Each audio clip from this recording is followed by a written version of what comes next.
Hello বন্ধুরা, আসসালামু আলাইকুম। তো আজকে যে আপডেটটা নিয়ে এসেছে সেটা প্রকাশ করেছে দেশ রূপান্তর, খুবই গুরুত্বপূর্ণ একটা আপডেট। তো ফাঁস হওয়া প্রশ্নে পরীক্ষা কেন হবে, এই শিরোনামে আমরা দেশ রূপান্তর থেকে এই আপডেটটি পেয়েছি। তো এখানে আমরা দেখি যে কি বলেছে। তো নতুন কারিকুলামে ষান্মাসিক সামষ্টিক মূল্যায়ন পরীক্ষার প্রশ্ন ফাঁস থামছেই না।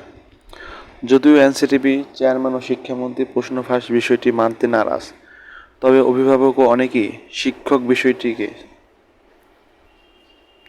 প্রশ্ন ফাঁস বলেই ধরে নিচ্ছে।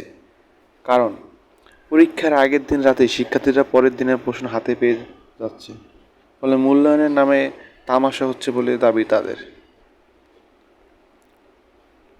তো এখানে অভিভাবকদের মতে নতুন চালু হওয়া মূল্যায়ন ব্যবস্থায় হতাশ শিক্ষকরাও। শিক্ষা মন্ত্রণালয় যে উদ্দেশ্যে এই কারিকুলাম তৈরি করেছে তার বাস্তবায়ন হচ্ছে না বলে মনে করছে তারা। মন্ত্রণালয়ের উদ্দেশ্য সুদূর প্রসারী হলেও যে সিস্টেমে পরীক্ষা নেওয়া হচ্ছে তাতে শিক্ষার্থীরা ক্ষতিগ্রস্ত হচ্ছে। নতুন কিছু শেখার বদলে নকল শিখতেছে বরং। আর আমাদের তা দেখতে হচ্ছে, এটা খুবই দুঃখজনক। আসলে এটা খুবই দুঃখজনক। যেমন আমার ফ্যামিলির কথাই বলি, আমার চাচাতো ছোট ভাই বোনের যারা আছে, তো দেখি ওরা আগে একটু পড়াশোনা করতো, এখন দেখে যে পরীক্ষার আগের দিন রাতে প্রশ্ন হাতে পেয়ে যায়, যার ফলে এখন আর সেই দেখি যে আগের মতো পড়ার অত একটা আগ্রহ নাই ওদের। দেখি যে পরীক্ষার আগে প্রশ্ন পেয়ে যায়, যার ফলে শিখতে চায় না, পড়তে চায় না বইটা। কারণ ওই যে ওদের চিন্তা ভাবনা একটা, যে পরীক্ষার আগের দিন প্রশ্ন পাই, পাশাপাশি উত্তরে যে যার মতো ইউটিউবে উত্তর লেখে সেই উত্তরও পায়। তো যার ফলে আর দেখি যে প্রথম পরীক্ষায় যে একটা আগ্রহ ছিল, তো প্রশ্ন পাওয়ার পরে সেই আগ্রহটা দেখি ওদের মধ্যে আর নাই। তো পরে দেখি কি লিখছে, যে মিরপুর 13 এলাকার একজন অভিভাবক সেলিনা রহমান দেশ রূপান্তরকে বলেন, ফাঁস হওয়া প্রশ্নে পরীক্ষা কেন হবে, প্রশ্ন ফাঁস বন্ধ করা যাচ্ছে না কেন?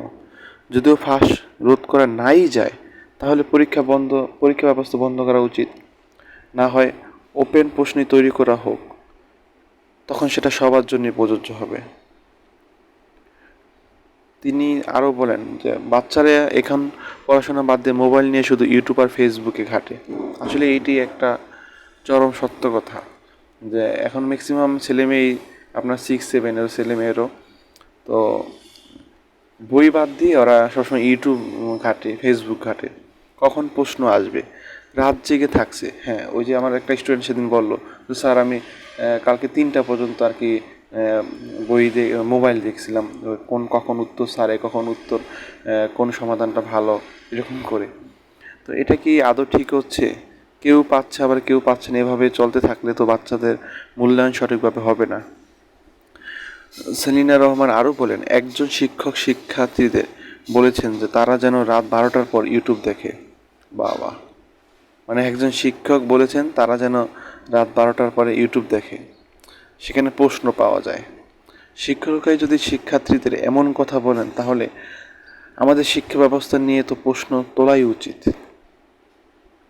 এ বিষয়ে দিনাজপুর জেলার নামকরা এক বিদ্যালয়ের শিক্ষক দেশ রূপান্তরকে বলেন, শিক্ষার্থীদের কি মূল্যায়ন করব সেটাই বোঝা কঠিন। কারণ শিক্ষার্থীরা ফেসবুক, ইউটিউব কল্যাণে আগেই প্রশ্ন সহ সমাধান পেয়ে যাচ্ছে, সেই সমাধান পরীক্ষা খাতায় লিখে দিচ্ছে। এতে কার্যত শিক্ষার্থীদের মানসিক বিকাশ ক্ষতিগ্রস্ত হচ্ছে। তিনি আরও বলেন যে আগে অত্যন্ত আমরা অনেকগুলো বিষয় পড়িয়ে সেখানে থেকে প্রশ্ন করতাম, সেক্ষেত্রে তখন নানা বিষয় জেনে পরীক্ষা দিত, এতে অনেক কিছু আয়ত্ত করতে পারতো, কিন্তু এখন তা হচ্ছে না, তাই আমরাও হতাশ।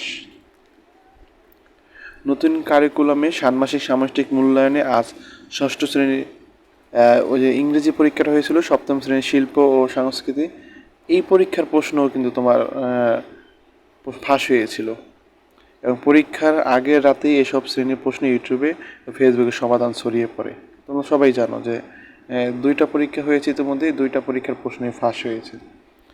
তো জাতীয় শিক্ষাক্রম পাঠ্যপুস্তক বোর্ড চেয়ারম্যান অধ্যাপক মশিউজ্জামান দেশ রূপান্তরকে বলেন, যেসব প্রতিষ্ঠান থেকে প্রশ্ন বাহিরে যাচ্ছে তাদের বিরুদ্ধে ব্যবস্থা নেওয়া হবে।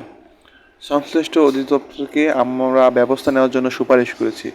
যেসব প্রতিষ্ঠান প্রশ্ন বাহিরে যাচ্ছে, মানে যেসব প্রতিষ্ঠান থেকে প্রশ্ন বাহিরে যাচ্ছে তা আমরা তদারকি করছি, তাদের বিরুদ্ধে অধিদপ্তর প্রয়োজনীয় ব্যবস্থা গ্রহণ করবে।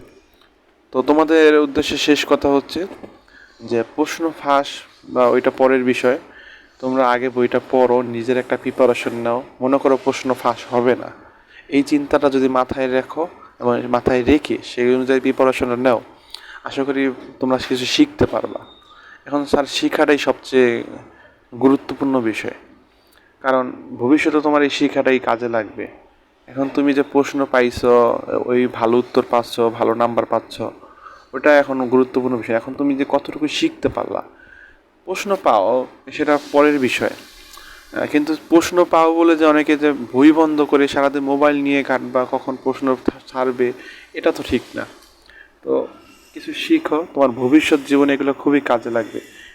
তো পরে দেখা গেছে এই বেসিকগুলো না শিখতে পারলে একটা সমস্যা পড়ে যাবা। পরে এই যে আমরা তো পরে অনেক সময় দেখি যে অনেক ছেলে মেয়ে 6-7 ফাঁকি দিয়ে আসলে পরে দেখি যে 9-10-এ সমস্যা পড়ে যায়, পরে ইন্টারে সমস্যা পড়ে যায়। তো এগুলো তোমরা এখনই বোঝা উচিত। এই জিনিসগুলো যে পাঠ্য বইগুলো সরকার থেকে দিয়েছে, সেগুলো বুঝে বুঝে পড়ো। তো সেখান থেকে কিছু শেখার চেষ্টা করো।